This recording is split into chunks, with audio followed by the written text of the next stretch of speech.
noches. Bienvenidos a la víspera de nuestro tiempo.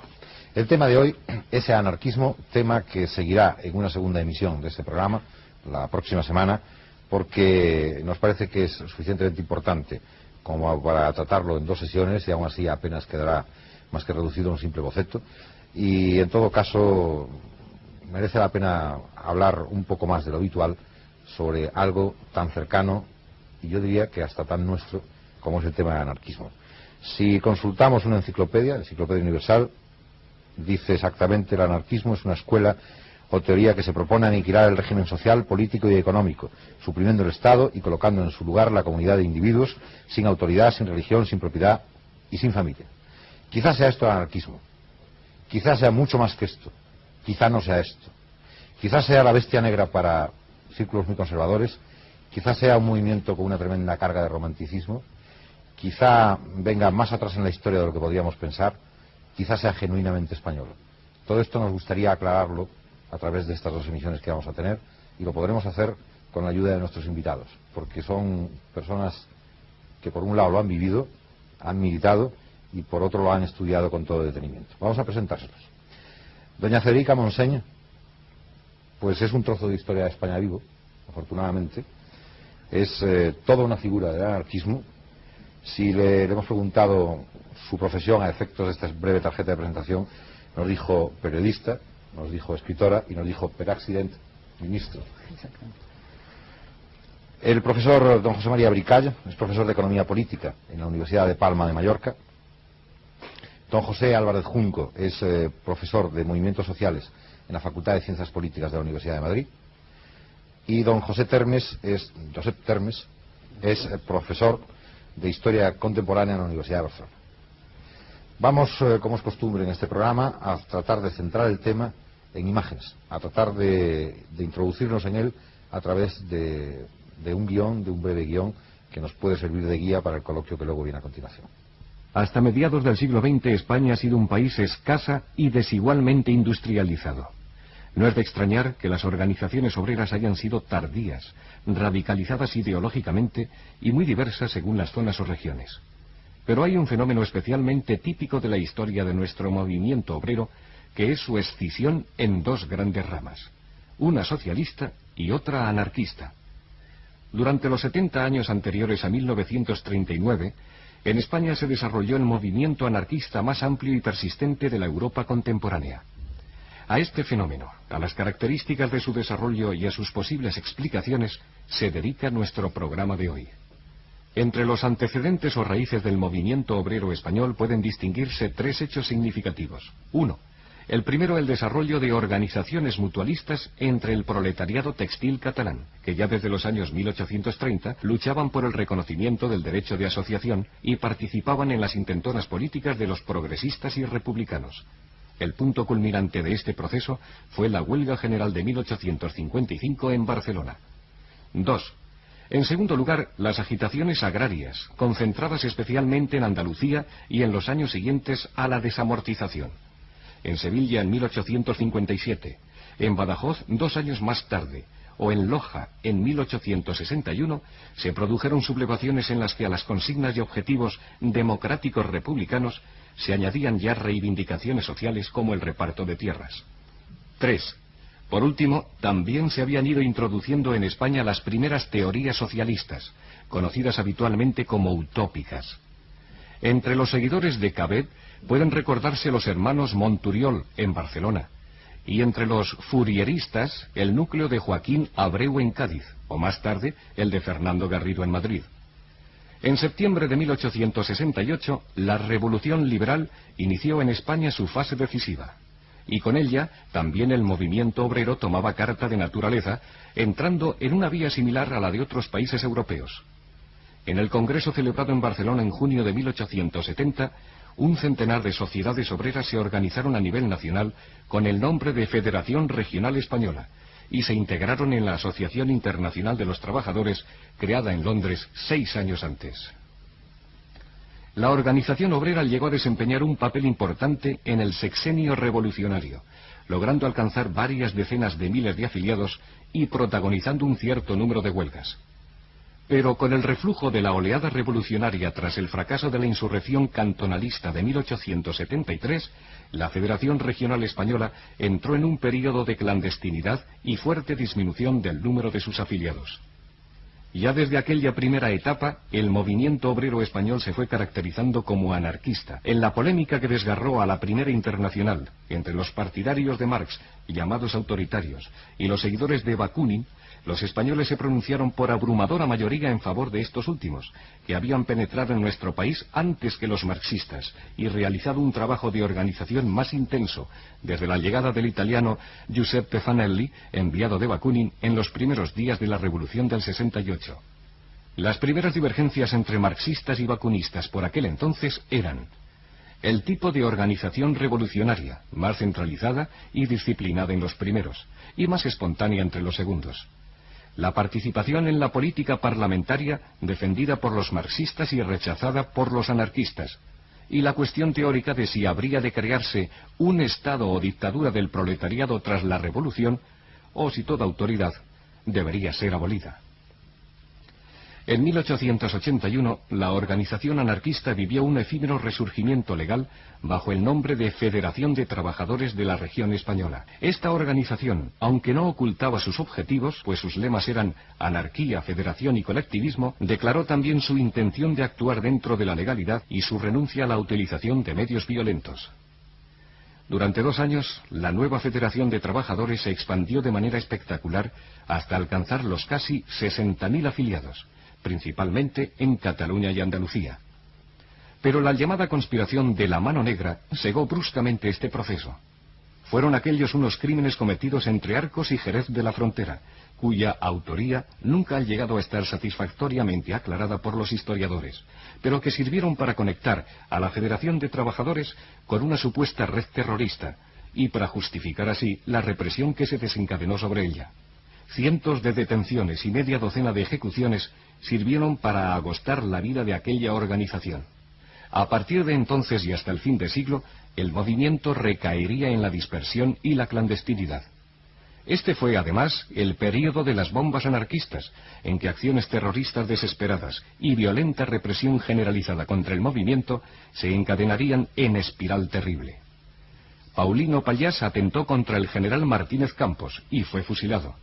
Para vengarle, Santiago Salvador arrojó 2 bombas al patio de butacas del Teatro Liceo de Barcelona, causando una veintena de muertos. Alguien, aún desconocido, lanzó otro explosivo contra la procesión del Corpus Christi, también en Barcelona. A cada atentado sucedían interminables cuerdas de presos conducidos al castillo de Montjuïc, algunos fusilamientos y centenares de penas de prisión.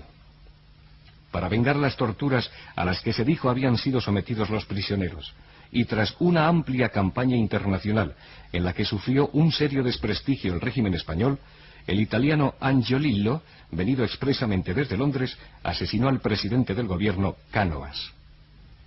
Como en tantos otros países del mundo, terrorismo y anarquismo quedaron indeleblemente asociados en la imaginación del gran público. No hay que olvidar que en esos años murieron también por atentados anarquistas reyes como Humberto de Italia, emperatrices como Isabel de Austria, presidentes de la República como Sadi Carnot de Francia o McKinley de Estados Unidos. No todos los ideólogos libertarios estaban, sin embargo, de acuerdo con aquella evolución de los acontecimientos, y muchos de ellos rechazaban abiertamente la violencia, recordando el ideal básicamente pacifista del anarquismo, la eliminación de toda coacción en las relaciones sociales. No es de extrañar, por tanto, que con el giro del siglo los anarquistas fuesen buscando nuevas orientaciones tácticas.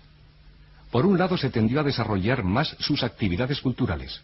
Se crearon importantes publicaciones doctrinales, como la Revista Blanca, dirigida por Juan Montseny, Federico Urales, que consiguieron atraer a la crema de la joven y disconforme intelectualidad de la época: Azorín, Baroja, Unamuno, Benavente, Maeztu. Se fundaron círculos y ateneos culturales de tipo popular, así como un importante número de escuelas laicas, entre las que destacó la famosa Escuela Moderna de Francisco Ferrer Guardia.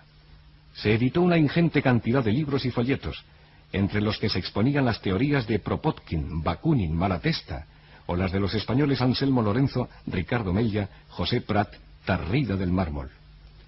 Por otro lado, se renovaron los esfuerzos por reconstruir una organización obrera de tipo sindicalista y de filiación ideológica libertaria. Fruto de estos esfuerzos fue Solidaridad Obrera, creada en Barcelona en 1907 y ampliada 3 años más tarde a nivel nacional bajo el nombre de Confederación Nacional del Trabajo. Con la CNT se iniciaba otra etapa. Como organización, habría de ser más perdurable que ninguna de sus antecesoras, pero su vida no sería menos azarosa. Profesor Termes, a lo mejor convendría comenzar por definir el anarquismo. Es difícil porque la definición que ha leído usted es una definición un poco de enciclopedia que contiene, a mi entender, algunas, si no exactitudes, exageraciones. Yo diría que efectivamente el anarquismo es un movimiento histórico que ha pretendido luchar contra el Estado y construir contra el Estado, contra las organizaciones patronales, contra el empresariado, y que ha buscado la construcción de una sociedad futura ideal en la que no hubiese Estado y por tanto no hubiese órganos de coerción. Hasta aquí creo que la definición me parece aceptable. Ahora, esto de pretender abolir la familia, la religión y tal, yo creo que los anarquistas dirían, y yo no lo soy, a pesar de los años que me dedico a estudiar el tema, pero creo que los anarquistas dirían aquí que lo que ha pretendido es crear una sociedad más... pretende crear una sociedad más justa en la que la familia se estableciese en otras bases, por mutuo acuerdo, mutuo consenso, pero no abolir la familia. De todas formas, yo creo que lo específico y lo definidor del anarquismo es un movimiento que en España ha sido de base obrera, fundamentalmente, cosa que no en otros países, que ha tenido una larga praxis de lucha contra el Estado, contra otros partidos políticos y contra el capital, y que en esa praxis ha desarrollado un movimiento muy original, muy variado. En cierta manera entiendo que se habla de anarquismo, pero casi como historiador me parece que existen diversos anarquismos coincidentes. Movimiento además que ha contribuido a crear, o que contribuyó en el pasado a crear, una cultura de tipo popular muy importante, y que entonces para mí lo específico es esta praxis en la lucha en la que el elemento sindical ha sido fundamental. Por esto muchas veces hablamos más que de anarquismo en la historia de España, de anarcosindicalismo, entendiendo que hay tendencias sindicales más extremas y tendencias anarquistas más extremas. En definitiva, pues, un movimiento extraordinariamente original, seguramente sin parangón en ninguna otra sociedad del mundo contemporáneo, que ha dado a la historia de España unas características muy especiales, muy novedosas, sobre todo en el periodo de 1869 hasta 1939, sin menosvalorar que a partir de esta fecha, sin menospreciar que a partir de esta fecha ha habido también movimientos y tendencias importantes. Señora Monseña, esta pregunta quizá de qué es el anarquismo convendría a lo mejor hacérsela a nuestros 4 invitados por la importancia. Yo quisiera que usted la respondiera, pero que también me contara algo de sus vivencias personales. Por ejemplo, ¿cómo llegó usted al anarquismo? Bueno, en principio estoy de acuerdo con la definición que ha dado Termes de... Pero no con la de la enciclopedia. No con la de la enciclopedia. Y además diré que hay otras enciclopedias, por ejemplo la enciclopedia Quillet en Francia, que dice anarquismo, ideología basada en la idea de organizar una sociedad sin Estado. Y no dice nada más. Es mejor esta mención escueta que todo ese exceso de cosas como hay más, hemos leído más en esa definición de la enciclopedia. Bueno, la única cosa en la que quizá disiento un poco con Termes es en que para mí no es posible, históricamente hablando, proletarizar completamente al anarquismo. El anarquismo en España ha respondido a partir de la llegada de Fanelli a España a lo que fue el mensaje de Bakunin, pidiendo que los anarquistas utilizaran el movimiento obrero para propulsar el estallido de revoluciones sociales en el mundo. Pero yo no quisiera que quedase la imagen de un anarquismo limitado a una acción de tipo sindical. es donde en España ha podido actuar más y mejor. Pero no es justo tampoco considerar que el anarquismo es simplemente un movimiento obrero de inspiración libertaria o anarcosindicalismo. El anarquismo para mí es una filosofía y arranca, en España sobre todo, de un pasado muy lejano, porque yo también tengo interés en destacar lo que podemos llamar auténticamente ibérico del anarquismo en España. El anarquismo en España, como idealidad, como filosofía, como concepción del hombre y de la vida, entronca con todo el pensamiento filosófico desde la Edad Media hasta nuestros días y se ilustra en el pensamiento de hombres como Cervantes y como muchos otros que sería muy largo enumerar. Incluso, ya que me invita el moderador a que lo defina, diré que la propia historia de mi familia, de mis padres, responde ya a esta concepción. La revista que contribuyó más a la formación moral de la llamada generación del 98 fue la Revista Blanca, revista fundada por mis padres en el mes de junio de 1896, revista en la que colaboraron hombres como Ramiro de Maeztu, como Azorín, como el propio Pi Margall en sus últimos años, como Dorado Montero, como una serie de intelectuales españoles que se sentían íntimamente ligados a la idealidad anarquista o a la filosofía anarquista, que no tenían nada de proletarios. Dicho esto, en efecto, el movimiento libertario se singularizó en España luego en su intervención activa en las luchas sociales y en las luchas obreras, porque, cumpliendo lo que habían sido más o menos aspiraciones de Bakunin, creó la organización obrera que había de posibilitar su acción en el terreno social, en el terreno político y en el terreno sindical. Que de esto, pues, bien claro. Ahora, como definición intrínseca de la palabra anarquismo, nosotros concebimos el anarquismo como una idea de la sociedad y del hombre mediante la cual el Estado, con todo lo que él entraña de supresión de la libertad y de esclavización del individuo, y al decir la palabra Estado, ya no hablo del Estado simplemente capitalista y burgués, hablo del Estado como Estado, porque hemos visto en qué ha degenerado el Estado proletario en la Unión Soviética y en qué degenera toda idea de Estado que no es más que la continuidad de una autoridad sobre el individuo que limita sus iniciativas y que imposibilita la libre expansión del individuo. Nosotros concebimos que es posible organizar un mundo sin Estado, un mundo sobre la base del trabajo, del mutuo acuerdo, de la solidaridad y de una organización social basada en la toma de los útiles de trabajo por los productores y en la organización de la producción y de la distribución por vía de consensos, por vía de organizaciones de base en las cuales el obrero trabajará y será responsable de su trabajo y de los productos de ese trabajo. Es muy largo exponer todo esto y me limitaré pues a concretar diciendo, sí, el anarquismo es una ideología que tiene la pretensión de ser la última reserva que le queda al socialismo, fracasado como socialdemocracia, fracasado como socialismo de Estado, fracasado como toma del poder totalitariamente, caso Rusia y otros países, y nosotros creemos que es nuestra concepción de un socialismo libertario la última expresión del socialismo auténtico.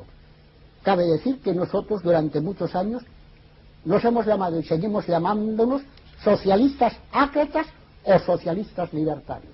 Somos pues una rama del socialismo y creemos que somos precisamente la esperanza que el mundo tiene dentro de una concepción socialista de las relaciones humanas.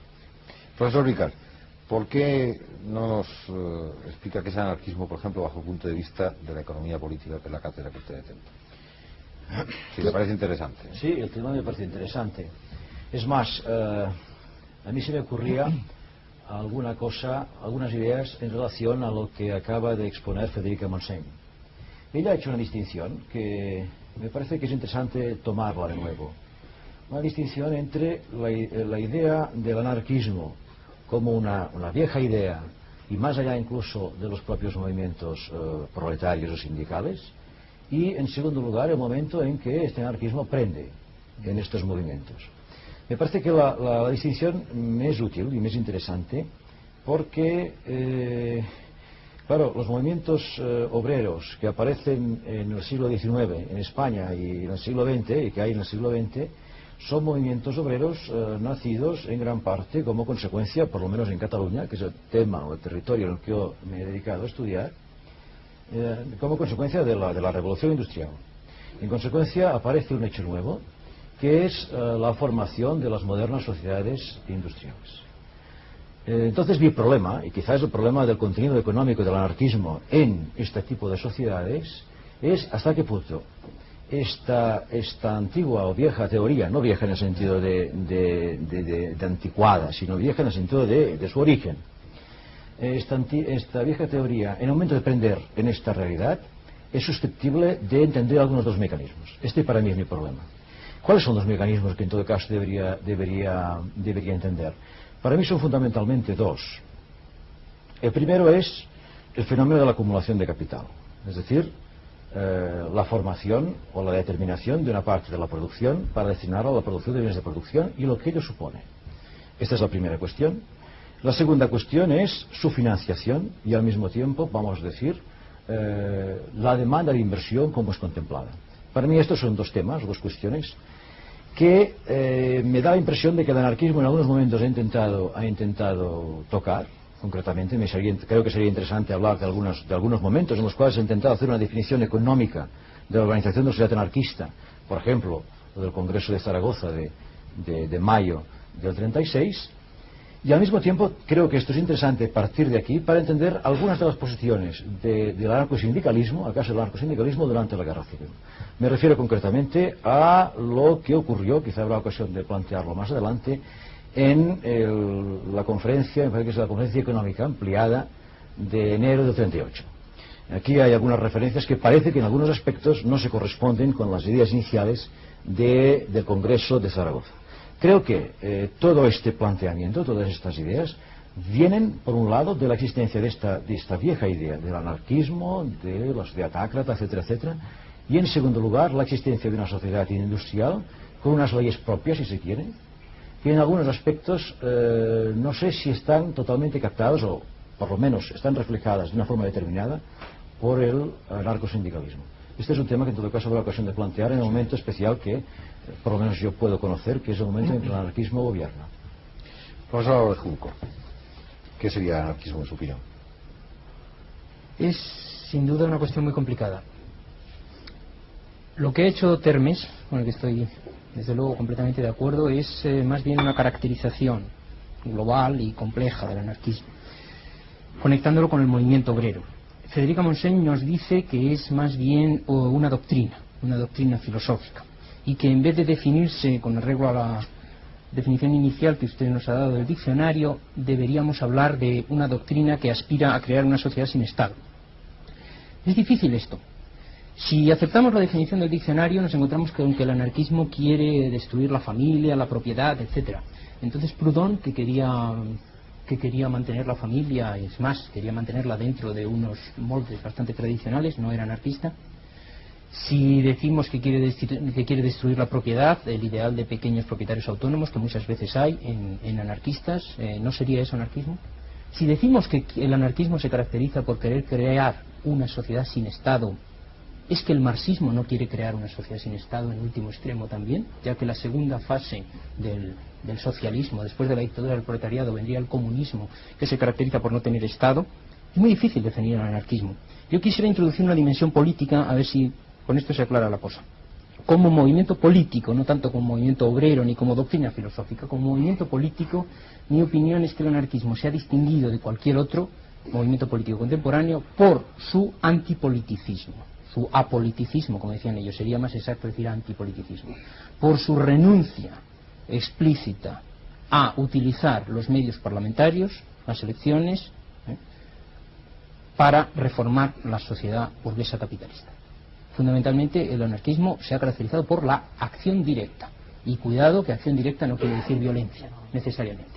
Acción directa quiere decir enfrentamiento directo, opresores oprimidos, sea por medio de la huelga, fundamentalmente por medio de la huelga, es el medio más importante de la acción directa, puede llegar incluso a la violencia, puede llegar al boicot, puede ser otros muchos métodos. Yo quisiera introducir este tema del antipoliticismo como característica verdaderamente definitoria del anarquismo, a ver si por aquí se suscita debate. Yo quisiera que suscitaran el debate, y además, teniendo en cuenta que este programa está dirigido, por supuesto, a un amplísimo sector del público que nos honra siguiéndonos, y que somos gente que no tenemos más que una afición a la historia, y por lo tanto no sabemos, y hacemos preguntas muy simples, pero preguntas que me gustaría que quedaran resueltas. Yo estoy convencido, y no sé si estoy en un error y pido perdón si lo estoy, de que para un amplísimo sector, o para un sector simplemente, anarquismo significa bomba, significa violencia, significa asesinato de un presidente, significa tiros.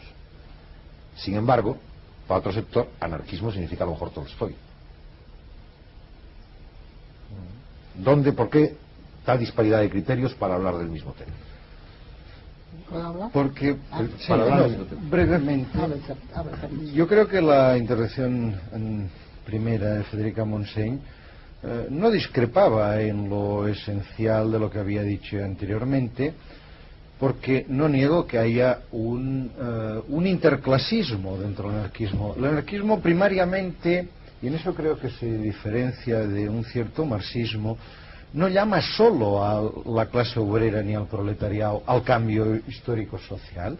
El anarquismo se dirige a las personas de buena voluntad. Por eso la prensa anarquista está llena de llamados a los intelectuales, a los profesionales, y más bien, si hay recriminaciones contra estos, es porque piensan que como gente de letras, como gente de estudios, debería conocer la verdad, y por lo tanto, si no sigue la corriente anarquista, es que esconde un poco intereses ocultos. Es evidente, por lo tanto, que en el anarquismo hay un llamado general a todas las clases de la sociedad. Y es evidente también que hay un anarquismo intelectual con representaciones como la misma Federica Montseny, que nunca podrá ser definida como una obrera de fábrica.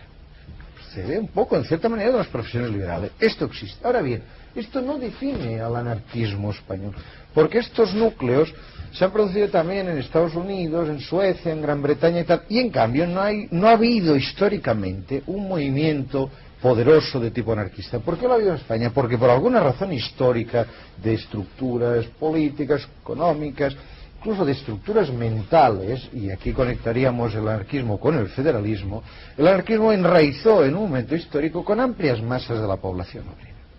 Por otra parte, cuando usted me pregunta, ¿qué anarquismo? ¿El de la bomba o el del Tolstoy? Yo creo que ya lo decía antes. El anarquismo es uno, pero con muchas gamas. Hay un anarquismo tolstoyano, hay un anarquismo, en cierta manera, pimargalliano, pacífico, pero también en determinados momentos históricos las coyunturas han producido violencia. Efectivamente, los años 90 en Barcelona es el periodo conocido por la ciudad de las bombas. Hay los atentados a Martínez Campos, las bombas del Liceo, el atentado a Cambios Nuevos, a la calle Cambios Nuevos, la procesión de Corpus. Pero también hay anarquistas superpacifistas, anarquistas naturistas, anarquistas vegetarianos, porque yo creo que coinciden en una cosa importante, es que yo creo que a veces comparar con ciertas corrientes del marxismo nos va a servir. El anarquismo es, a mi entender, una doctrina bastante ecléctica, en la que simplemente aceptando una parte de todos sus principios, esta parte vendría a ser una sociedad futura sin Estado, dos, una acción de las masas no político-parlamentaria y con reservas una acción sindical. Aceptando esto, el resto es bastante libre. No hay un patrón interpretativo.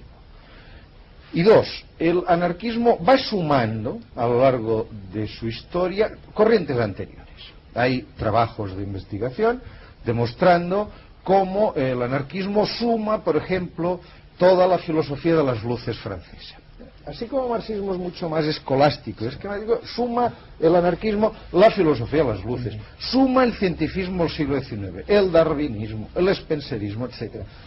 Si suma corrientes ideológicas, mucho más suma individuos, es decir, es facilísimo encontrarte en el material histórico del anarquismo valoraciones positivas de figuras medievales, de figuras antiguas, de Jesucristo, de Lincoln, etcétera, etcétera. Es decir, es una tendencia mucho más ecléctica que tiende a sumar ideas progresivas respecto a la humanidad. Es decir, figuras notables, luchadores, personas humanitarias, sin un corsé interpretativo muy claro. Y, por tanto, para resumir, diríamos que me parece que históricamente en el anarquismo cualquier persona, simplemente, en la Barcelona en 1910 o en el Madrid en 1930, que dijese no al Estado y no al partido, ya era suficiente para que pudiese tranquilamente militar y moverse en el anarquismo. ¿Esto qué configura? Configura un anarquismo que quizás sea único, pero que es muy variado, según época y según tendencia. Por lo tanto, perfectamente, en la Barcelona de los años 90 hay un fenómeno terrorista individualista. Por otro lado, paralelo al que está ocurriendo en París perfectamente, donde hay terrorismo individualista, ilegalismo, nihilismo, etc. En la Barcelona de 1918 a 1923 hay una tremenda lucha que, para simplificar, se llama de pistolerismo. Bueno, es la lucha entre los sindicatos únicos de la CNT con unos sindicatos libres, medio patronales, medio extrema derecha, que intentan evitar el monopolio de la vida obrera por parte de la CNT. Entonces esto da lugar a unas confrontaciones y a una corrupción de la acción directa, que es el pistolerismo. Yo creo que estos son fenómenos perfectamente compatibles y que varían según la época, según el lugar y según las tensiones del momento. Por lo tanto, no veo incompatible la idea de una visión general del anarquismo con una idea de un anarquismo muy variado según circunstancias.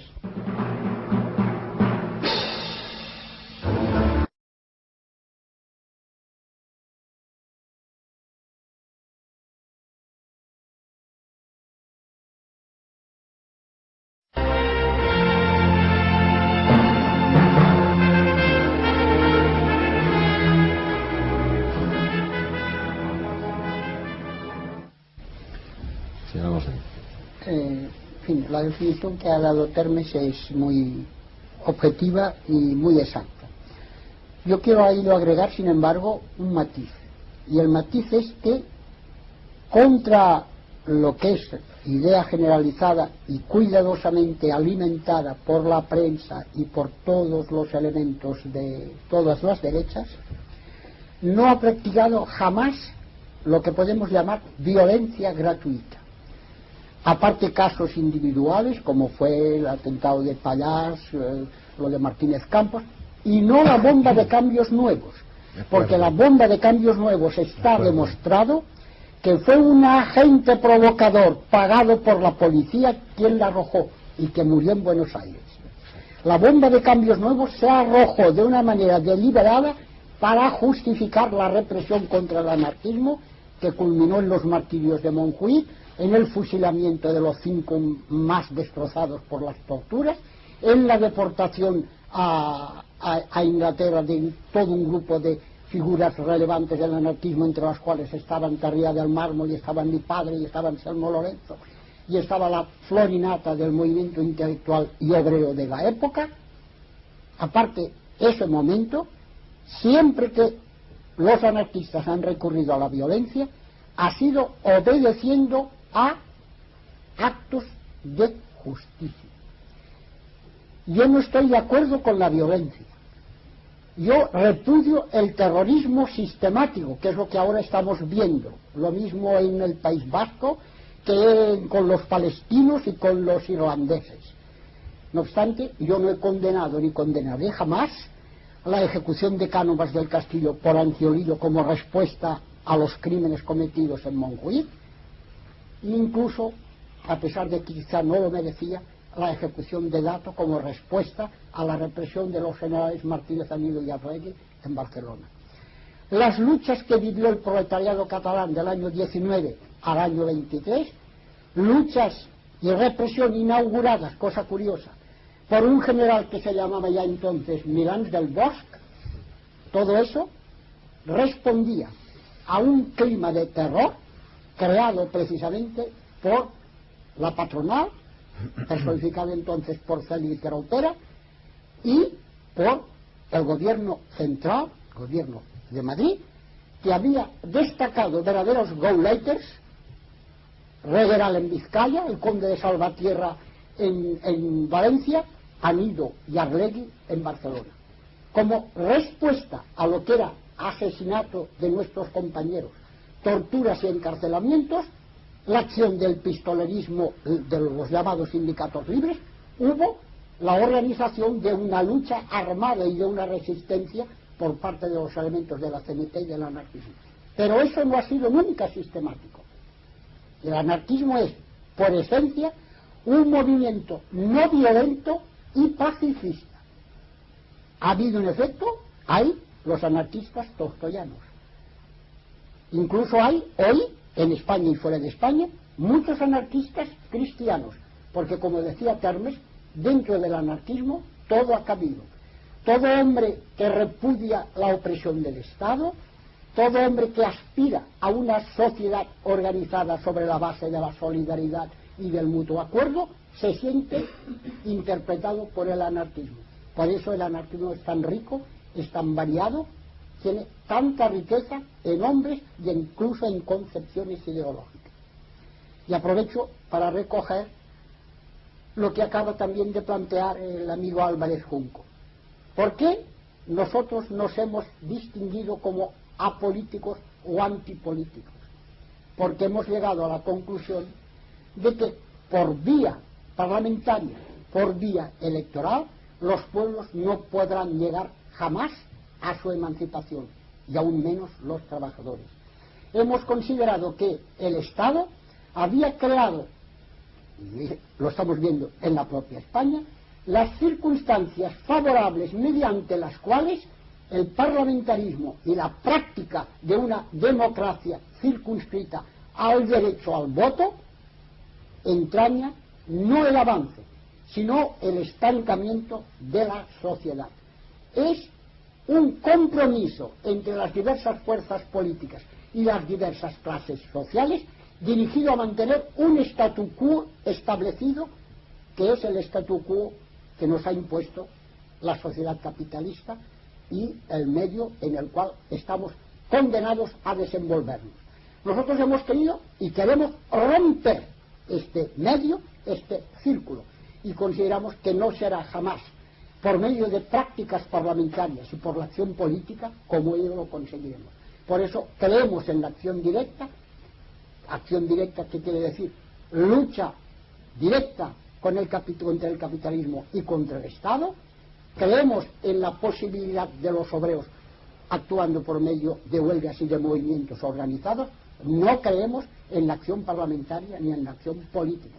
Por esto somos antipolíticos. Bien, doña Federica ha dado testimonios muy fuertes, pero este es un programa libre y nuestros invitados pueden libremente opinar de acuerdo con sus ideas y de acuerdo con lo que han sido sus principios. No es el caso de entrar en opiniones personales. A mí, en mi modesta persona, me parece una cobardía el tiro por la nuca, venga de donde venga y accione el gatillo quien accione el gatillo.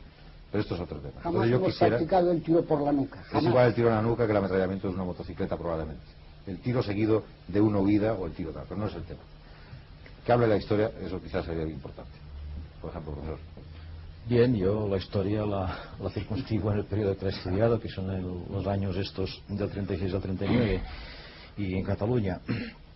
Yo no obstante, tendría interés en si es posible, derivar un poco el diálogo hacia una cuestión relativamente concreta. Y es la siguiente. Hemos hablado un poco hasta este momento de qué es lo que define hasta cierto punto la naturaleza del anarquismo y su significado.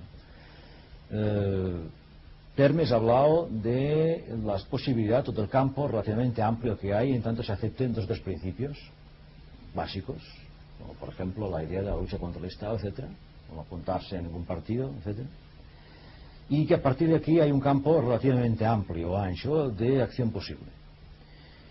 A mí me interesaría ver hasta cierto punto cómo la historia del anarcosindicalismo, por ejemplo, en los años, desde la fundación de la CNT hasta cierto punto, ¿no?, o antes quizá incluso, han significado, han supuesto un avance considerable en el enfrentamiento o en el camino para la eliminación o para la supresión, vamos a decir, del capitalismo como relación social de producción. Este es un tema que creo que valdría la pena tocarlo. Y también, por supuesto, y este en todo caso será en otra ocasión, que cuando avancemos un poco más adelante en el tiempo, es el momento en que el anarquismo se encuentra en el poder, de qué forma o a través de qué procedimientos utiliza ciertos instrumentos para conseguir ciertos objetivos. Creo que sería interesante, en todo caso, hacer un cierto debate sobre esta cuestión, porque sería la manera quizá ya de pasar del campo estrictamente de la naturaleza doctrinal y ideológica, que por otra parte me parece interesante. Hace un tiempo, no sé si esto puede servir de arranque, hicimos un programa sobre la mano negra. No sé si estábamos equivocados a suponer que un amplio sector de gente intuye la mano negra como el principio del conocimiento sobre el anarquismo en España. A lo mejor convendría tratar. No, yo creo que hay un error aquí. La mano negra se produce en la zona Jerez de la Frontera, no recuerdo bien el año, pero los años 82, 83 aproximadamente, y en cambio las primeras propagandas estrictas anarquistas se producen en Madrid y en Barcelona en 1869 con la llegada de Giuseppe Fanelli, discípulo de Bakunin. Los primeros artículos de propaganda de la Revolución Obrera contra el Estado se publican más o menos en la prensa Barcelona en 1869 y en el Congreso de Barcelona, está perfectamente esto establecido por la historia, en el Congreso de Barcelona de 1870 ya no se define el anarquismo como ideal de sociedad, pero hay anarquistas actuantes, el Grupo Madrid con Morago, con Lorenzo, el Grupo Barcelona con Farga Pellicer, etcétera, con Bragulat, con Buchons, que definen ya una organización obrera basada en los sindicatos, al margen de la política, y que ya insinúan claramente una organización social no basada en la propiedad del Estado, sino basada en la propiedad colectiva de los medios de producción, lo que en la época se llamó el anarquismo colectivista. Por lo tanto, la mano negra es un hecho, digamos, de esta segunda etapa del anarquismo español,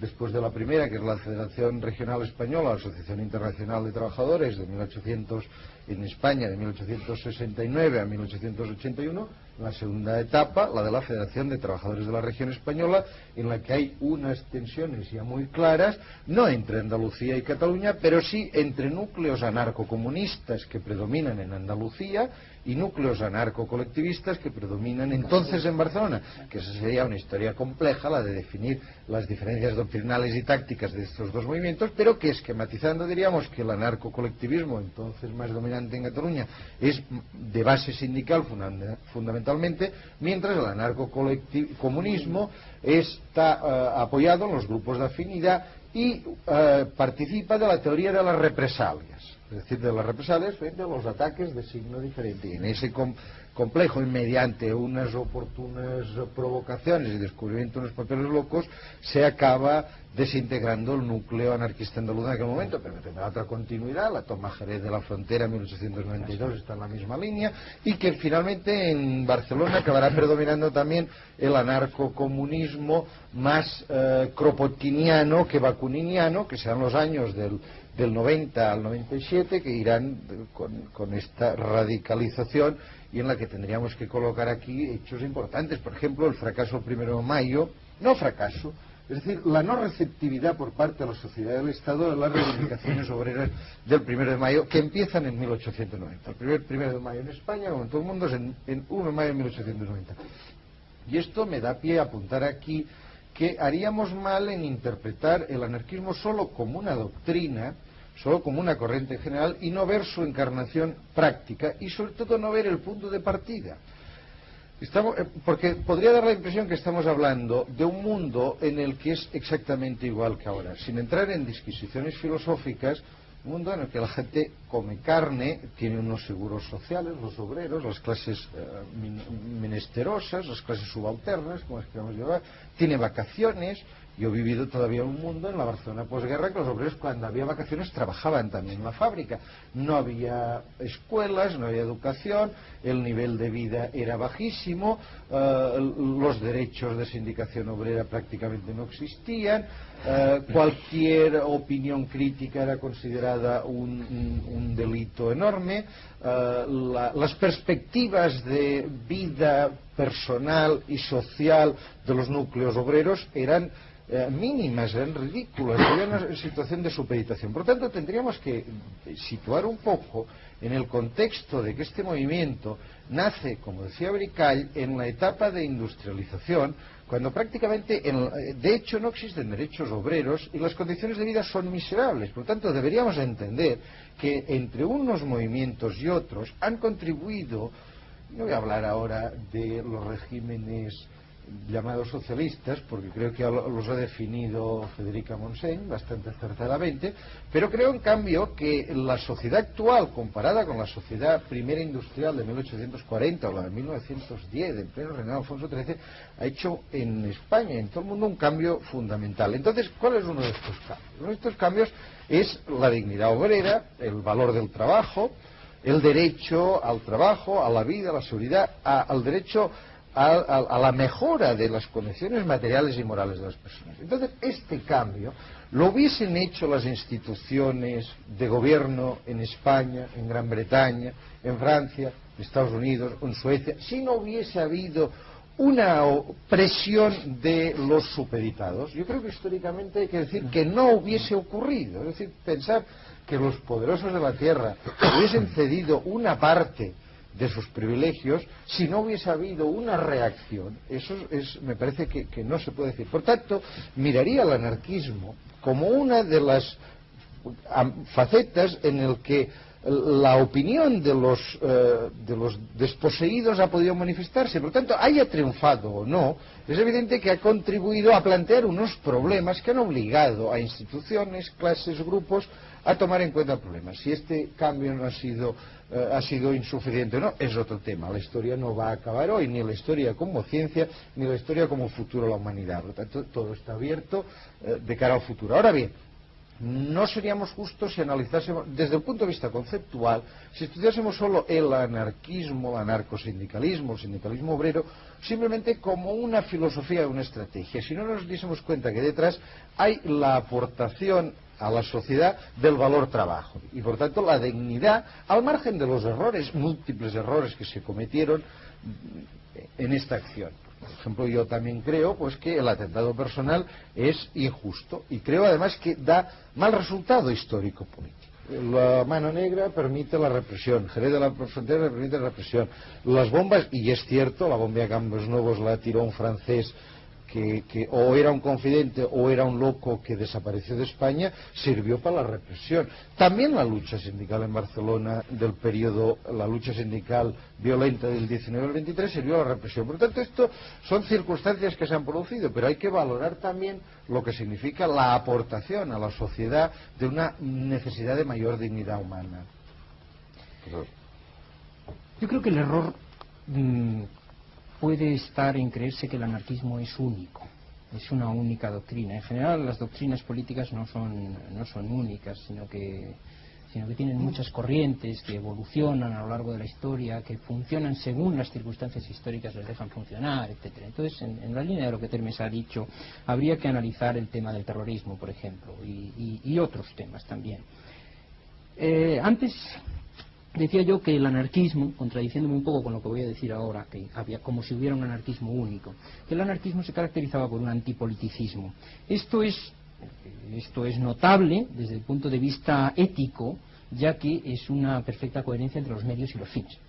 Se quiere crear una sociedad sin Estado, y para crear una sociedad sin Estado no se quiere participar de ninguna manera en el Estado actual. Esto es notable. Sin embargo, esta coherencia no la tiene el anarquismo, todo el anarquismo, en todas sus actuaciones. Por ejemplo, en el tema del terrorismo, claro está. El anarquismo nunca ha practicado de forma sistemática el terrorismo, pero ha habido corrientes dentro del anarquismo y ha habido etapas dentro del anarquismo en las que se ha practicado de forma bastante generalizada la violencia. Esto es cierto, esto lo sabemos. Y la bomba de cambios nuevos, concretamente, pues la tiró un francés que parece ser que era medio anarquista. Lo de Confidente no acaba de estar completamente demostrado, ni mucho menos, y desde lo que no lo tiraron fueron los pobres infelices que fueron torturados en Montjuic y que fueron fusilados. Esos desde luego no lo tiraron. El tema entonces que se nos plantea es por qué el anarquismo llega a la violencia, por qué llega al terrorismo. Los anarquistas que llegan, que no son todos, indiscutiblemente, hay claramente líderes e ideólogos anarquistas que se oponen a la violencia, sistemáticamente. Hay otros que la justifican, cuidado, no todos se oponen. ¿Por qué llega? En principio el anarquismo es una doctrina pacifista. Se trata de crear una sociedad sin coacción, se trata de crear una sociedad en la que nadie obligue a nadie a hacer nada, y por tanto no hay nada más pacifista que esto. La línea de Tolstoy es perfectamente coherente. Pero sencillamente yo creo que las circunstancias históricas le arrojan a la desesperación. El terrorismo no solo es contraproducente, como ha dicho Termes, que estoy completamente de acuerdo, sino que además el terrorismo es producto de unas pésimas circunstancias.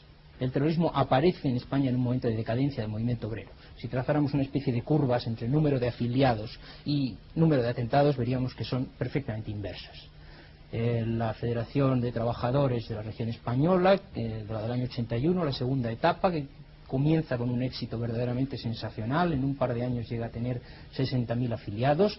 En el momento en que empieza el asunto de la mano negra, empieza a bajan sus cifras, desaparece el año 88, y a partir de ese momento en que el movimiento obrero está desorganizado y están francamente desesperados, comienzan las bombas. El año 17-23, claramente igual. Mientras está el movimiento obrero en auge, no hay tantos atentados. Los atentados comienzan, y no solo por parte de los anarquistas, sino también por parte de la patronal, ya a partir de 1919-20, en los momentos en que comienza a decaer la fuerza sindical. Por tanto, me parece que son circunstancias históricas y que es, desde luego, la inflexibilidad de las clases dominantes en España, de las clases dominantes en un sentido muy amplio, tanto social como político, de la burguesía española por un lado y del Estado español por otro lado, que no aceptan de ninguna manera que haya un movimiento obrero de tipo reformista siquiera, de tipo sindicalista, y que sencillamente lo aplastan de una forma u otra, y entonces lo lanzan a la desesperación y lo lanzan al terrorismo. ¿Por qué no hablamos del anarquismo pacifista, si te parece, Federica? ¿Del anarquismo pacifista? Es que es una cosa que parece como muy española, como un entronque muy español. Cuando un extranjero nos quiere decir que somos diferentes, dice, vosotros sois muy anárquicos. Sí. Es como si fuera algo entroncado en el español, ¿o no? Sí, que precisamente es esto lo que yo tengo siempre interés en remarcar. Incluso aquellos que se muestran pesimistas sobre el porvenir del anarquismo en España, yo digo no.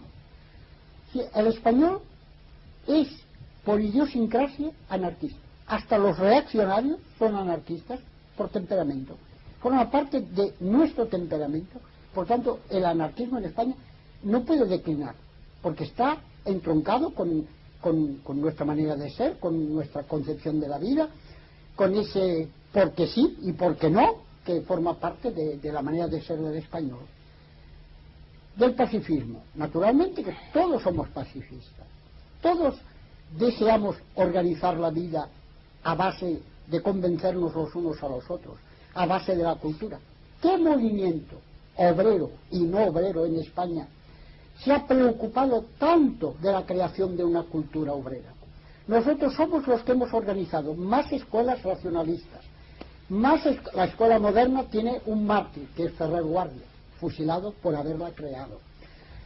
¿Quién ha creado más ateneos, más bibliotecas que nosotros? No ha habido, en la época de auge de la CNT, ningún sindicato que no tuviera al lado un ateneo, una biblioteca y una escuela.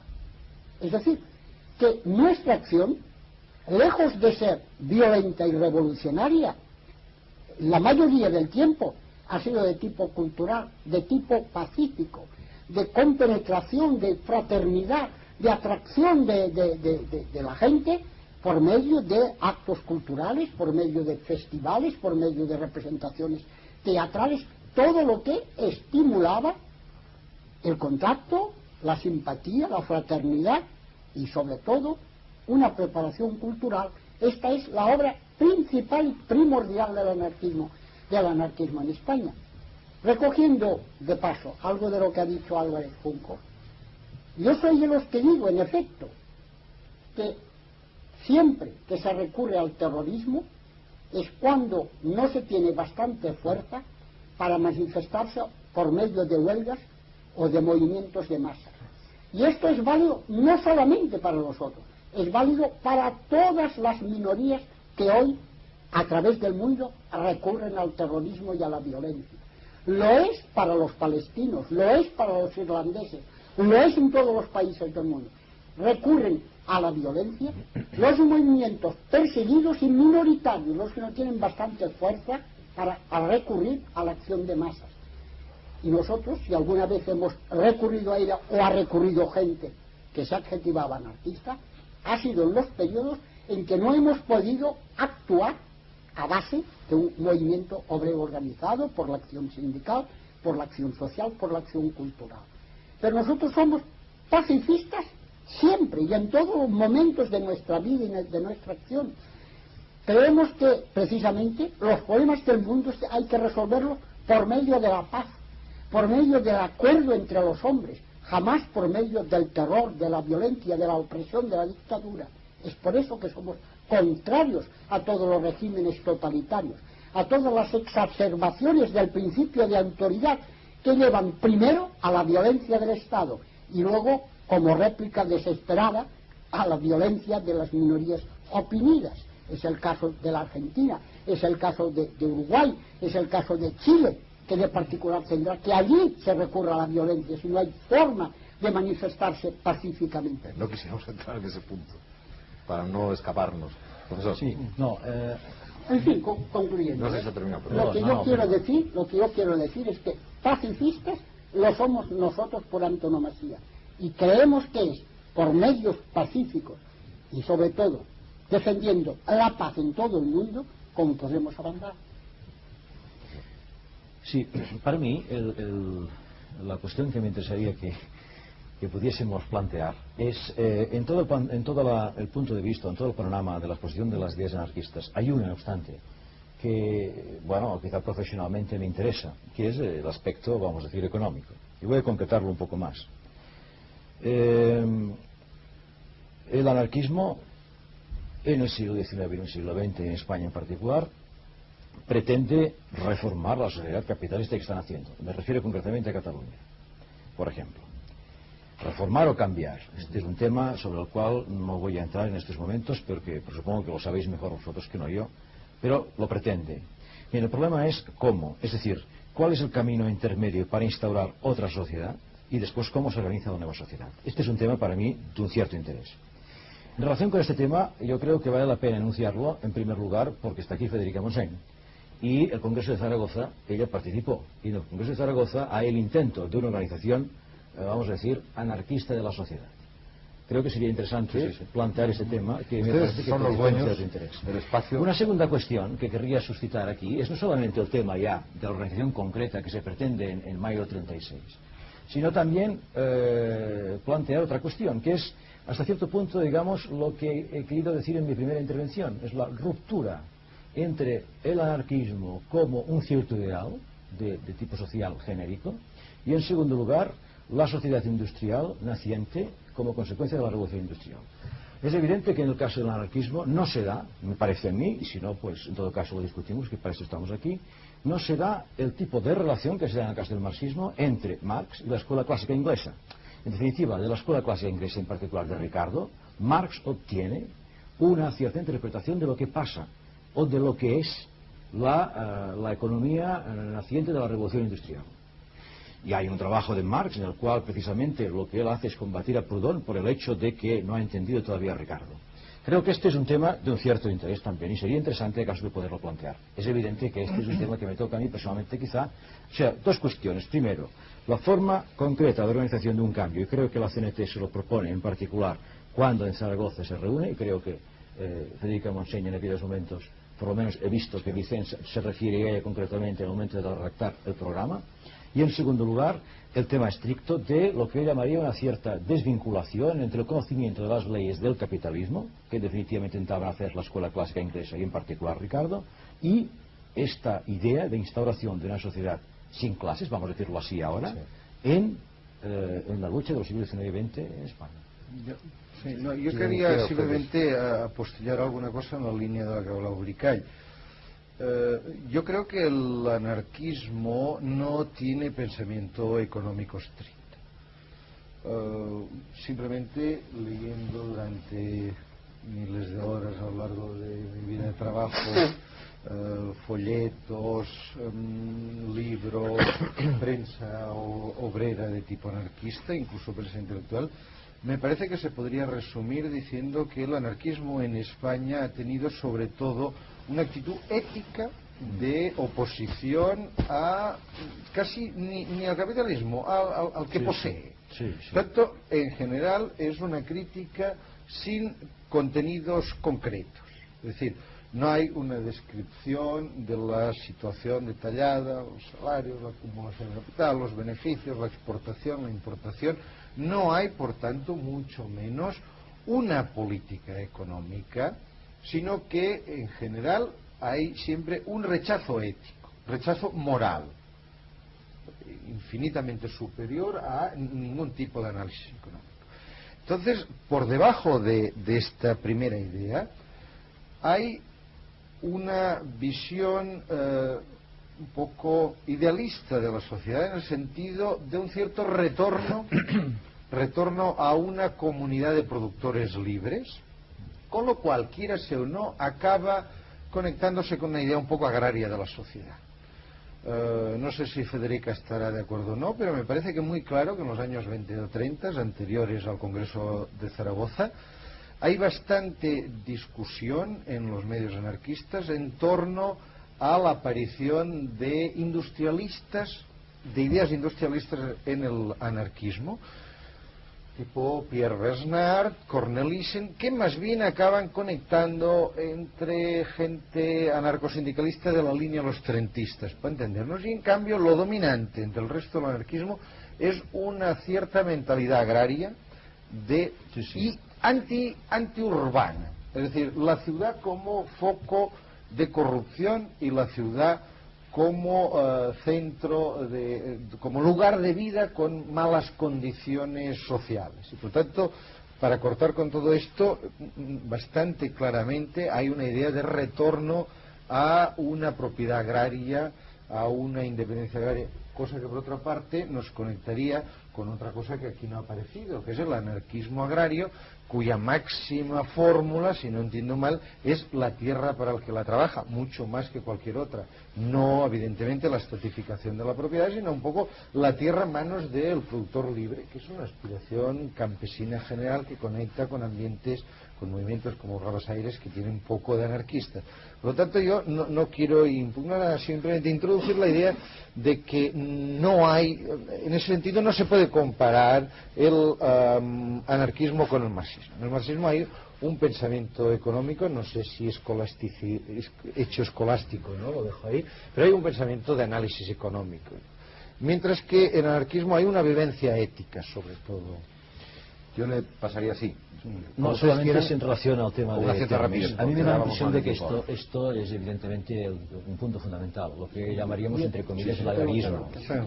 Porque hasta cierto punto me da la impresión de que el esquema que se proyecta por parte de algunos economistas del anarquismo durante los años 30 y durante la década de los 30, ¿no?, responde bastante a esta idea, responde bastante a la idea de la producción de bienes de consumo que, en caso de ser insuficientes, se intercambian con otros que producen bienes de consumo. Y esto en gran parte corresponde a la estructura de la sociedad de tipo agrario. Doña Federica, dentro de la limitación de tiempo, pero como vamos a tener otro segundo programa, bueno, pero por dejar... ¿cuánto tiempo llevamos ya? Yo no lo voy a cortar a usted, o sea, que usted hable y yo le ruego nada más brevedad. No, yo voy a ser breve. Desde luego, hace ya mucho tiempo, ya en el seminario sobre anarquismo que hubo en Turín el año 69, apareció esa concepción del anarquismo como movimiento un poco primitivo, a base de pequeñas comunidades incapaz de hacer frente a los problemas planteados por la revolución industrial. Sobre esto yo tengo que decir, formé parte, en efecto, como dice Bricall, en la ponencia que elaboró el concepto confederal del comunismo libertario del Congreso de Zaragoza. amalgama y resumen de diferentes textos presentados por sindicatos y cogiendo un poco de cada uno. Por eso casi todas las mociones emanantes de congresos no son una cosa, a mi entender, bien definida y perfecta, porque adolecen de la multiplicidad de conceptos y de estilos. Pero en fin, allí hay ya una tentativa de definir nuestro concepto del comunismo libertario.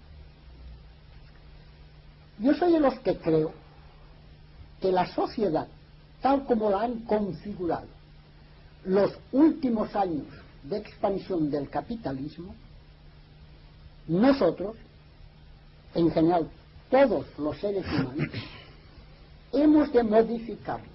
Es decir, las grandes concentraciones industriales impuestas por el capitalismo, hoy el propio mundo capitalista tiende a descentralizarlas, tiende a acabar con esos monstruos de ciudades como Buenos Aires con 10 millones de habitantes, como México con 10 o 12 millones, como París, como Londres, como Berlín, y tienden a todo eso diluirlo en una extensión de terreno que permita a los hombres trabajar en la industria, pero no perder el contacto con la naturaleza. Creemos, por tanto, que es posible resolver los problemas de una industrialización que cada día se irá simplificando gracias a los descubrimientos de la ciencia, con nuestra concepción económica de la organización de la sociedad futura. En efecto, nosotros no nos hemos circunscrito, tanto como los marxistas, en el estudio de los problemas económicos, porque hemos creído que la economía era algo importante en la vida de los pueblos, pero que por encima de la economía había el hombre, sus necesidades y la forma de organizar su vida lo más libre y lo más felizmente posible. Tenemos, y lo hemos demostrado, soluciones de adaptación incluso al propio sistema artificial creado por el capitalismo después de la revolución industrial. Pero es que nosotros vamos más lejos que eso.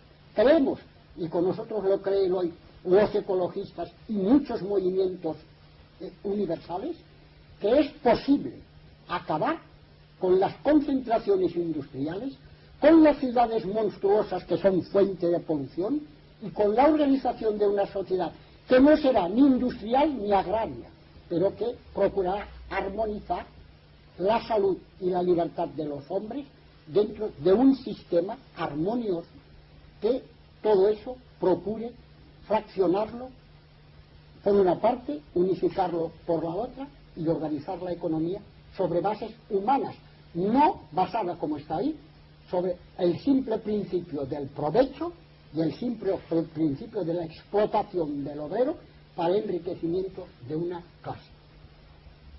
Hay mucho a decir sobre esto, pero comprendo que estamos limitados por el tiempo, y como pienso que en la segunda parte de este programa llegaremos a 1936, a lo que fueron nuestros ensayos o los ensayos efectuados en Cataluña, y a muchos otros aspectos que hoy aquí no se abordan, me limito por el momento a esta simple respuesta. Se lo agradezco mucho. Efectivamente, estamos limitados y hemos de poner punto final a esta primera parte. Hemos traído el anarquismo lo más hacia aquí en el tiempo para, como dice usted, poder, si les parece a ustedes, iniciarlo casi en el 36 y poder ver los ensayos anarquistas y ver lo más cercano en el tiempo del anarquismo. Gracias por sus testimonios, gracias por seguirnos y hasta la próxima semana. Les esperamos en la víspera de nuestro tiempo. Buenas noches.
Buenas noches. Bienvenidos a la víspera de nuestro tiempo.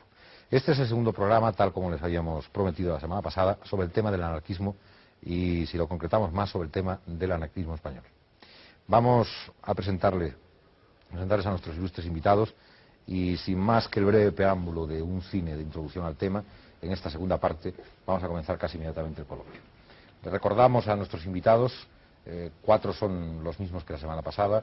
Tenemos un nuevo invitado que aportará sin duda nuevos y valiosos y magníficos testimonios, y son doña Federica Montseny, escritora, periodista, ministro, exministro, en definitiva una figura del anarquismo; el profesor don José María Bricall, que es profesor de Economía Política en la Universidad de Palma de Mallorca; don Antonio María Calero, que es profesor de Historia Contemporánea en la Universidad Autónoma de Madrid; don José Álvarez Junco, profesor de Movimientos Sociales en la Facultad de Ciencias Políticas de la Universidad de Madrid; y el profesor don Josep Termes, profesor de Historia Contemporánea en la Universidad de Barcelona.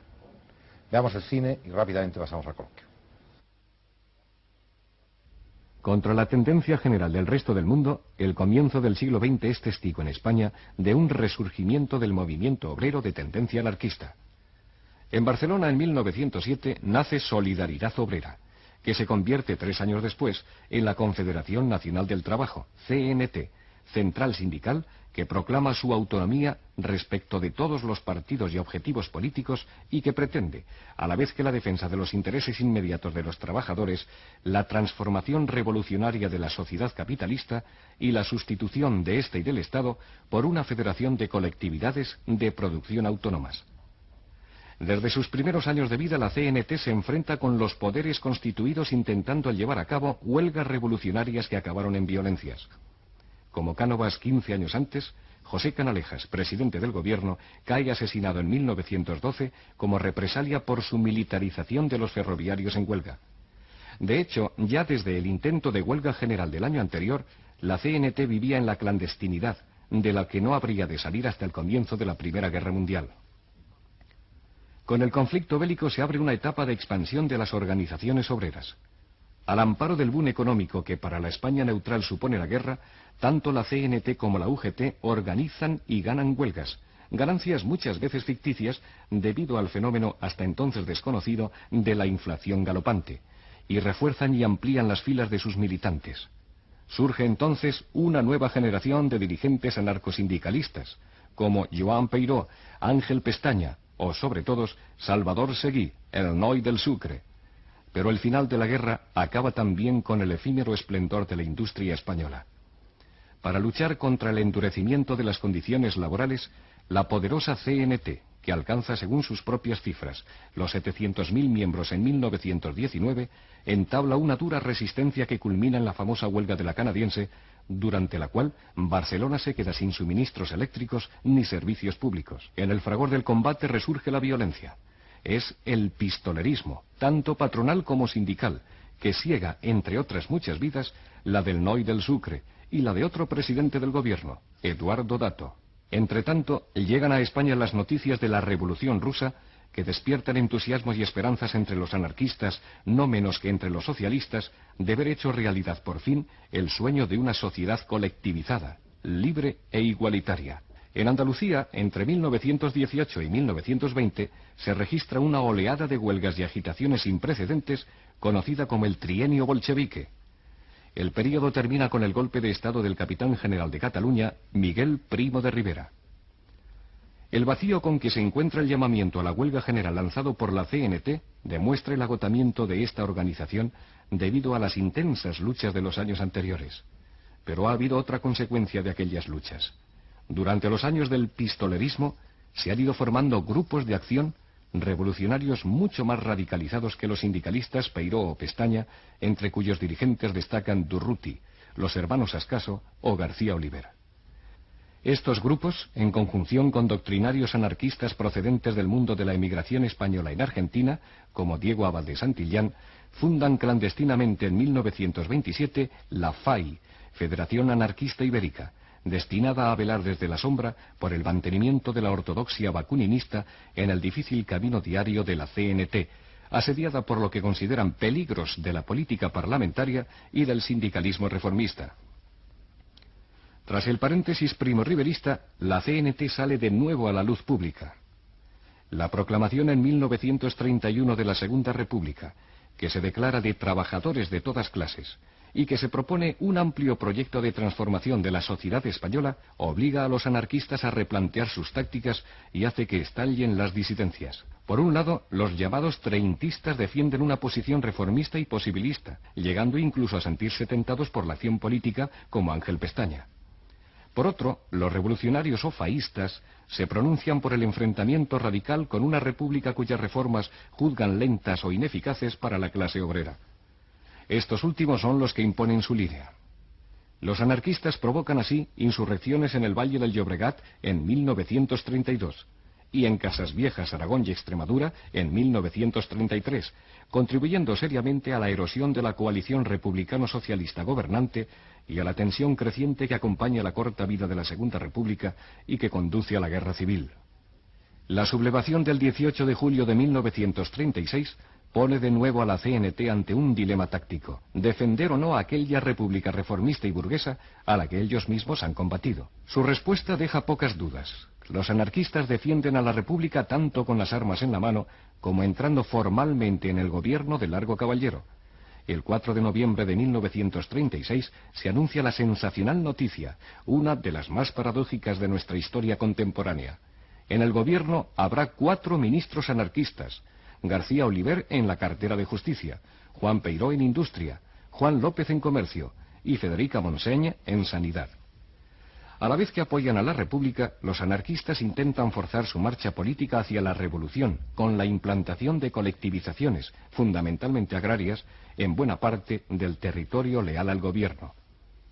Se ha discutido mucho sobre los éxitos o fracasos políticos y económicos de aquellas colectivizaciones, que para algunos representan una experiencia ejemplar de organización socializada y no autoritaria, y para otros fueron imposiciones violentas y desafortunadas. Tampoco está cerrada la polémica sobre su oportunidad política, pues pueden condenarse como un experimento suicida en un momento de necesaria concentración de fuerzas en el frente militar, o pueden defenderse como la única medida revolucionaria capaz de atraerse a las masas para la causa de una república que ofreciera algo más que la legalidad burguesa. En la propia zona republicana, la disputa ideológica pasó a vías de hecho, y en mayo de 1937 se produjo en las calles de Barcelona el enfrentamiento armado entre los sectores revolucionarios, anarquistas y trotskistas, y los moderados, representados principalmente por el Partido Comunista, partidarios de la estricta defensa de la legalidad republicana y de la eficacia militar. A partir de entonces se impone esta última opción: los ministros anarquistas desaparecen y el movimiento pasa a un segundo plano dentro de la zona republicana.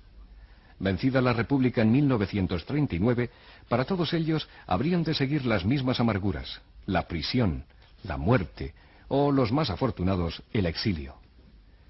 No termina aquí, sin embargo, la historia del anarquismo español.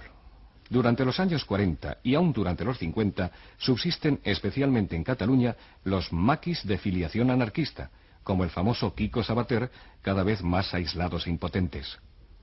En el exilio, entre tanto, se van acentuando el alejamiento de la realidad española, el anquilosamiento y las querellas internas. Son casi 40 años los que transcurren.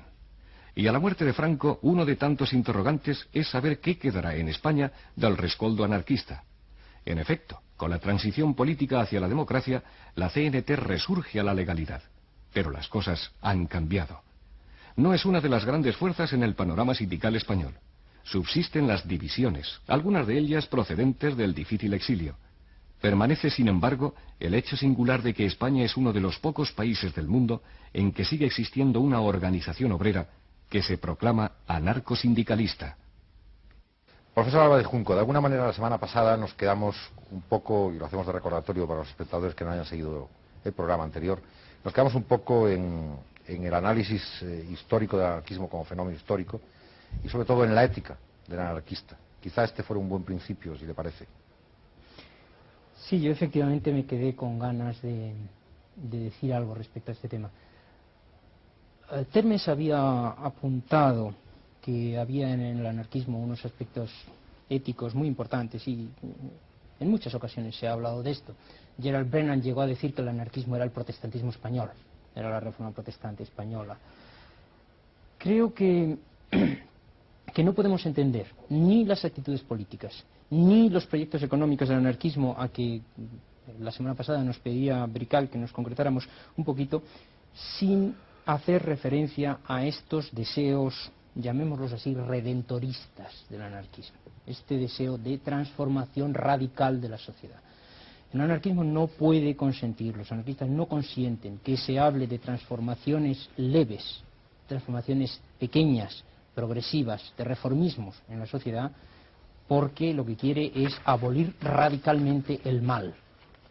Y esta es una de las características precisamente esta es una de las razones que hacen que en el anarquismo haya acción directa. Por ejemplo, que rechacen la acción parlamentaria. Rechazan la acción parlamentaria porque la acción parlamentaria no redime por completo. Sin embargo, la acción parlamentaria es mejor que las dictaduras. Es mejor la España actual que la España de hace 6 años o 7 años. Y los asuntos públicos pueden gestionarse algo mejor y pueden salir a la luz algunos determinados escándalos que antes no podían salir. Se puede llamar a veredicto público a algunos de los responsables de la marcha del país, indiscutiblemente, pero sin duda no estamos en el mejor de los mundos, en un paraíso terrenal. Entonces me parece que estas ansias éticas que hacen imposible cualquier reformismo, porque no se puede negociar con el mal, no se puede negociar con el representante del mal, estas ansias éticas deben ser subrayadas más de lo que se hace normalmente. Me gustaría concretarme a algún ejemplo histórico. Hay muchos, desde luego, pero uno de ellos podría ser Fermín Salbuchea. Fermín Salbuchea, figura clásica del anarquismo español, fue llamado, como tantos otros, santo laico, y me parece que esto ya es significativo. Fermín Salbuchea es hijo de una rica familia jerezana, estudia en Inglaterra y, sin embargo, renuncia a ese futuro tan brillante que podría haber tenido para dedicarse a una auténtica labor de apostolado. No soy yo el que utilizo estos términos religiosos, eran ellos los que lo utilizaban ya en aquella época. Y se pasa una buena cantidad de años de su vida en la cárcel y cuando no está en la cárcel está comiendo exclusivamente pan y queso y yendo de cortijo en cortijo, enseñando a leer y explicándoles la idea a los iletrados braceros andaluces. Creo que este aspecto no debe dejarse de lado cuando se hable del anarquismo. Si me permites, yo añadiría una idea reafirmando lo que acaba de decir Álvarez Junco, en el sentido de que lo que el anarquismo tiene de antipolítico está íntimamente relacionado con lo que tiene de ético, con lo que tiene de moral. De acuerdo. Es muy clásico, muy antiguo, la oposición entre política y moral. Para algunos son términos contradictorios, un buen político no puede ser una persona completamente moral, etcétera. Para otros, sencillamente, son mundos autónomos que van cada uno por separado, que siguen cada uno sus propias reglas. Pero entiendo que se ilumina y se enriquece la comprensión del anarquismo viéndolo desde el punto de vista clásico de la distinción, cuando no oposición, entre moral y política. En la semana pasada se quedó el programa un poco en el inicio de la CNT, es decir, ya había aparecido la CNT en el mapa político. Hicimos hace relativamente poco aquí un programa sobre la dictadura de Primo de Rivera. Como tampoco a la CNT le dejaron moverse mucho en la dictadura, pienso si les parece iniciar o retomar la CNT en la República, por ejemplo, o si quieren un poco antes, doña Federica, como usted quiera. Lo que ve usted que es de más interés para el espectador. Todo es interesante si se analiza, porque durante la época de la dictadura, obligados a actuar clandestinamente, pues actuamos. Yo mismo empecé a actuar en 1923 y estuve actuando pues en los 7 años de dictadura clandestinamente y escribiendo como se podía. Pero en fin, evidentemente la proclamación de la República abrió muchas mayores posibilidades y muchas mayores perspectivas para... ¿De qué manera, por ejemplo, el anarquismo contribuyó a la proclamación de la República, a la llegada de la República? Mire usted, en realidad la llegada de la República, a la realidad de la República contribuyeron muchos factores. El principal, a mi entender, fue la insurrección de Jaca, con la muerte de Galán y García Hernández, la huelga general revolucionaria que estalló en el mes de diciembre de 1930, el periodo de Berenguer, preparando un poco ya un clima de transición, y luego las elecciones del 12 de abril de 1931, que a consecuencia de las cuales el rey se ausentó, marchó de España, y vino la proclamación de la República. ¿Era Galán un anarquista? No, Galán no era anarquista. Galán era un hombre de espíritu avanzado, muy inquieto, muy idealista, un romántico, y probablemente por ser un romántico se adelantó, se anticipó a lo que había planeado de huelga general de carácter revolucionario para toda España, unidas CNT, UGT y todas las fuerzas de izquierda, y cayeron y murieron a consecuencia de haberse anticipado un poco a lo que estaba ya previsto para la huelga general que estalló. Perdón un segundo. Sí. Añadiría de todas formas que seguramente no militaba en las organizaciones sindicales anarquistas, pero que su libro Nueva Creación mantiene una óptica bastante anarquizante respecto a los cambios de la sociedad. Y hay algunos de sus amigos, aquel, ¿cómo se llamaba?, el coronel o el comandante Claridades, que tiene un libro dedicado a Galán y al libro Nueva Creación, y que lo trata bastante como anarquista. Yo no digo lo contrario, simplemente añadiría que seguramente él simpatizaba más con el anarquismo que con cualquiera de los movimientos políticos sociales de la España de la época. No me opongo, y al contrario, tanto mejor. Yo no lo he considerado anarquista incluso para no disminuir su figura. Sí. Y esto no nos llevaría un poco a tratar una cuestión que hemos orillado un poco, no por interés de nadie, sino porque la conversación nos llevó la semana anterior y nos podría llevar esta también por otros derroteros, a la relación vida política en el sentido de marco en el que se mueve la actividad social y movimiento anarcosindicalista en los términos que plantearía. Salvador Seguí, no lo hemos citado hasta ahora, y es un nombre fundamental, no del Sucre, es tratado no solo en manuales de historia contemporánea, sino también en algunos libros de investigación obrera, como un hombre proclive a la política. Salvador Seguí choca con un cierto anarquismo radical. Por tanto, hay evidentemente una relación Salvador Seguí con Layret, abogado defensor de obreros, con Companys, que procede del mundo del republicanismo radical y también es abogado, está en la Unión Rabassaires, está ligado a los sindicatos obreros. Este sería un tema. Dos, proclamación de la República, en la que, como muy bien ha dicho Federica Montseny, hay unos condicionantes, pero evidentemente los sindicatos obreros de la CNT recibirán esperanzados el nuevo régimen. ¿Hasta qué punto esto no plantea un problema revisionista al anarquismo sindicalista? Es decir, todos los regímenes son iguales desde el punto del anarquismo. Quizá una respuesta teórica sea sí, todos son lo mismo en tanto en cuanto mantienen estructura del capital. Pero la realidad de los hechos demuestra que en circunstancias históricas, sociales, culturales, políticas diferentes, la actuación es distinta. Incluso, por ejemplo, citando la época de la dictadura Primo Rivera, una dictadura suave, comparándola con otras dictaduras que ha conocido España y ha conocido el mundo, los comités paritarios encuentran un cierto eco en Ángel Pestaña, que se enfrenta entonces a Peiró. No hay detrás de todo esto, y lo que luego podríamos explicar de historia de la Segunda República, un problema de pragmatismo histórico para el anarquismo, es decir, su impugnación es total a los regímenes, pero luego su praxis no está condicionada enormemente por las realidades de mayor o menor libertad. ¿Me lo preguntan a mí directamente? Pregunto en general a todos, ya usted muy concretamente. Es un tema interesantísimo. Sí. Podría... Cuando me toque ya... ¿Quiere usted hacer uso de la palabra? Me es igual, a mí no Usted me quiera. da. Por el orden que quiera usted seguir, me es igual. Profesor. Bueno, lo que pasa es que yo quizá no soy el más indicado para responder a esta cuestión. No obstante, me da la impresión de que este es un tema que casi me atrevería a decir inevitable en la historia del anarquismo. O sea, siempre se desgajan de su posición doctrinal o ideológica más dura o más radical unos determinados líderes que en un momento determinado están dispuestos a colaborar con ciertos políticos. Y esto, lo más sorprendente es que muchas veces siguen este camino aquellos que en su momento denostaron a los que habían comenzado. Sí. O sea, Seguí fue denostado por Pestaña, ¿no? Y Pestaña a su vez y al final todos terminaron, incluso los elementos más radicales, en definitiva participando en el gobierno de la Generalidad y después en el gobierno de la República. Por tanto, me parece que este es un tema que para mí tiene una cierta importancia. Es decir, en el momento en que un problema se plantea, o en un momento en el que el problema queda orillado a través de un un repudio sistemático del mismo, cuál es el de la participación del anarcosindicalismo, de los sindicatos, por ejemplo, concretemos, de la CNT en la política, en la práctica, la propia vida cotidiana obliga a hacerlo. Y obliga a hacerlo porque, evidentemente, desde el poder, y en esto estamos planteando el tema que ha abierto Keynes, que ha abierto Termes, desde la propia dinámica del poder, hay momentos en que es posible hacer algo. Y me da la impresión de que en estos momentos ciertos políticos están dispuestos a jugar en este camino. Esta es una historia larga que me parece que no obedece a un puro accidente. Me imagino que responde a causas fundamentales en la propia vida del movimiento. ¿Cuál es su opinión, doña Federica? Mire usted, sobre eso hay mucho que decir. Procuraré ser lo más concreta y lo más precisa posible.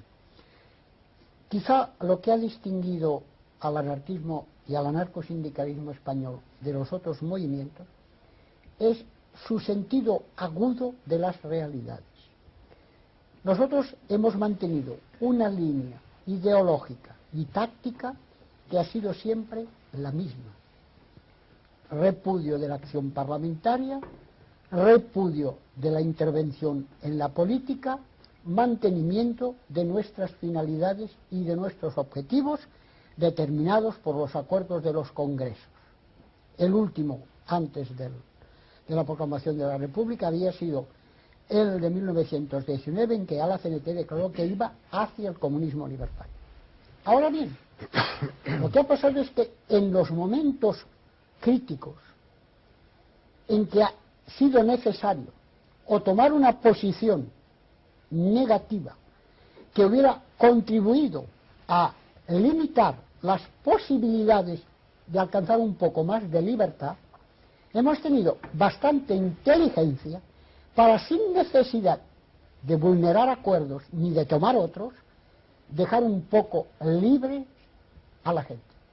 De ahí que yo ya he dicho muchas veces que, por regla general, cuando la CNT declara el boicot a las elecciones, la gente de la CNT no vota. Pero cuando la CNT deja en libertad a la gente, eso se entiende porque la CNT vote por aquellos que representan ciertas posibilidades de avance social, político. No hemos rehusado jamás las vías progresivas. Hemos sido contrarios a intervenir en la estabilización de reformas, porque hemos considerado que las reformas en el fondo no hacían más que reforzar los estamentos políticos. No los modificaban, los reforzaban, aunque abriesen un poco la mano, permitiendo ciertas posibilidades de actuación. Lo que hemos hecho es no rehusar, hemos sido en cierto modo un poco maquiavélicos, no rehusar esas posibilidades de actuación, pero sin comprometernos ni ideológica ni tácticamente. Descubre en cierto modo la médula de nuestras reacciones y de nuestras actuaciones. Se ha citado el nombre de Seguí. Seguí era un hombre muy inteligente, con un agudo sentido de las realidades. Se le ha acusado de cierto desviacionismo. Sin embargo, yo sé que una conferencia que él redactó cuando estaba en el Castillo de la Mola de Mahón, que se ha interpretado de muchas maneras, es sin embargo una afirmación de anarquismo. Lo que pasa es que, por ejemplo, cuando uno se muere, cada cual coge del personaje la interpretación que le parece, y aquellos para los que les ha ayudado considerar que Seguí se hubiera vuelto político porque era amigo de Companys. Yo también he sido amiga de Companys y no me he vuelto política, e incluso he intervenido en un gobierno, porque era amigo de Layret. Layret murió precisamente por ser el abogado de los confederados, porque era amigo de Paco Madrid, del que yo también he sido amiga. Es decir, relación con los elementos políticos de izquierda la hemos tenido todos los anarcosindicalistas, unas veces en concepto de abogados, otras veces incluso coincidiendo en la cárcel con ellos, como fue el caso de Companys, que estuvo en la cárcel junto con mi padre, y Luis Vallescá, y todos los que cayeron en el año 28 y 29. Con ello quiero decir que no se puede interpretar como desviaciones y como adaptaciones a determinado juego político esas actuaciones de la CNT, aceptando circunstancialmente un mal menor y mal menor para nosotros era la proclamación de una república que terminaba, cancelaba el periodo de la dictadura, que libraba a España de lo que considerábamos que había sido su gran tragedia, que era una monarquía en manos de militares que influenciaban sobre el rey y muchas veces lo determinaban, y habría posibilidades para mayores y mejores actuaciones. Hubo evidentemente dos grupos dentro de la CNT, los radicales, los extremistas, los que no transigían con nada, y los que publicaron el famoso manifiesto de los 30, que marcaban una línea que era simplemente conceder a los republicanos y a los socialistas un crédito para ver qué es lo que eran capaces de hacer. Sin embargo, en el Congreso de Zaragoza del 36 se hizo la unidad, porque por desgracia ni los republicanos ni los socialistas hicieron todo lo que nosotros creíamos que hubieran podido hacer, y precipitaron con su manera de actuar, su falta de firmeza, su falta de valentía en abordar los verdaderos problemas que tenía planteados el pueblo, la limitación en lo que había empezado hace años y no terminó, que era la creación de nuevas fórmulas para la organización del ejército, posibilitaron el levantamiento franquista y determinaron en cierto modo la tragedia que luego hemos vivido todos. Yo también... Un momento, termino, Con ello quiero yo decir que no se puede aventurar juicios sobre estas actuaciones que pueden parecer un poco contradictorias de la CNT, porque en el fondo no lo son. Responden a una cierta visión de los poemas, a cierto realismo de esos poemas, pero manteniendo siempre firmemente esa praxis íntima, interna, nuestra, que confirman y reafirman los congresos, como fue el Congreso del 36 y había sido ya el Congreso del 31.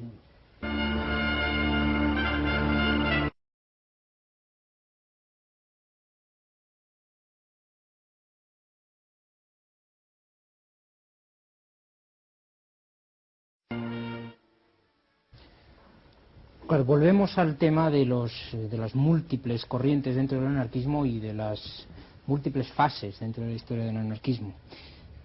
Es curioso observar cómo en momentos de máxima represión y de mínimo número de adherentes, de seguidores en el movimiento anarquista, es cuando se afirman las corrientes más maximalistas.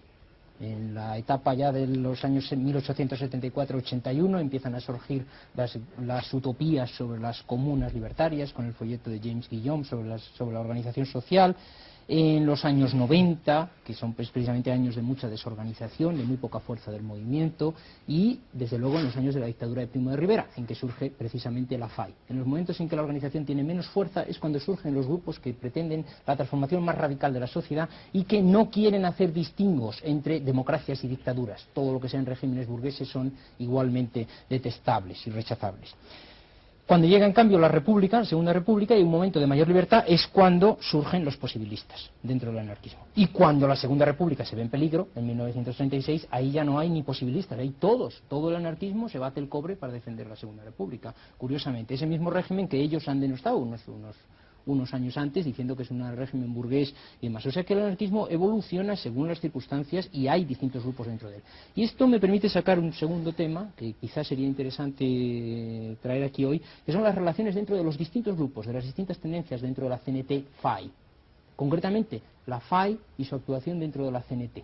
Quizás sería interesante ver por qué los grupos más radicales, los grupos menos transigentes con la Segunda República, más partidarios de la acción insurreccional, son los que acaban tomando el control de la CNT frente a los treintistas, allá por 1931-32. Quizá aventuro una hipótesis, quizá por la propia estructura política de la sociedad española que hacía imposible un reformismo de cualquier tipo, que a un posibilista como Salvador Seguí lo había asesinado, y por tanto pone las organizaciones obreras en manos de los más radicales también, o cuál es la relación CNT-FAI, por qué la FAI acaba controlando la CNT. Yo querría poner simplemente, a partir de la exposición de Federica, el tema del abstencionismo me parece un tema muy, muy complejo. Ya sé que es tópico en el sentido de que está todo el mundo de acuerdo con el abstencionismo en el periodo de la Segunda República, el 31 al 36. Federica ya ha matizado que hay unos momentos en que se dice no votar y otros momentos en que se queda un poco neutral, que uno entendería que es las elecciones de febrero del 36, el voto, si no pedido, insinuado en favor del Frente Popular.